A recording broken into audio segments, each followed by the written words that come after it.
Our state lab has been testing for the new coronavirus, and today we have confirmed our first presumptive positive results for the new coronavirus in North Carolina.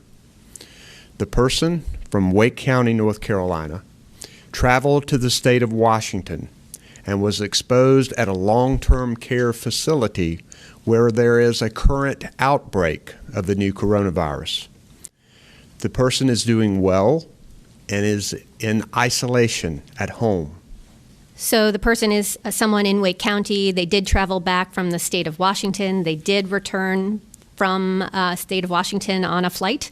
And so we are doing and starting that work now to trace folks' immediate contacts that they would have had. And that includes going back to making sure folks on that flight are made aware. So that work is just beginning.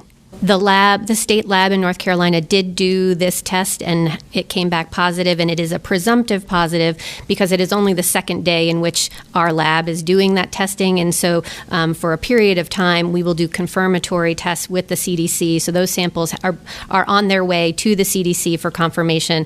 We've been in about a 24-hour turnaround time for confirmation.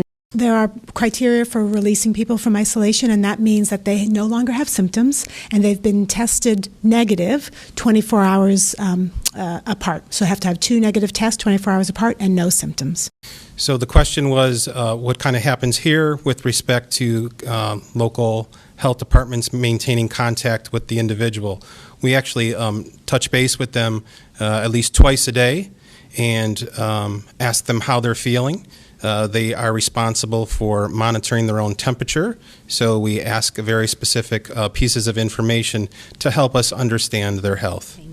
But going forward, one is that coronaviruses, it's a family of viruses. There are actually 7 viruses that affect humans. 4 circulate regularly, and then there's been 3 that, and those 4 circulate regularly and tend to cause very mild illness. There's been 3 that circulate that are more rare that can cause more severe illnesses. And so if you remember in the past there was SARS and MERS, and then this COVID-19 is a new rare one as well.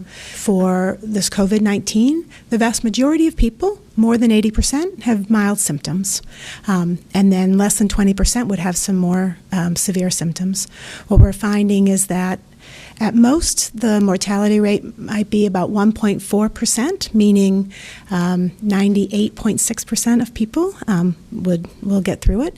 And we anticipate that mortality rate might actually be coming down the more we learn about the virus and more people that have maybe very mild symptoms.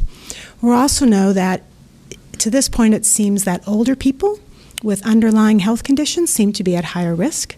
And what we also are seeing that in general, children seem to fare very well. And only about 1% of the cases have been identified in children and seem to fare very well.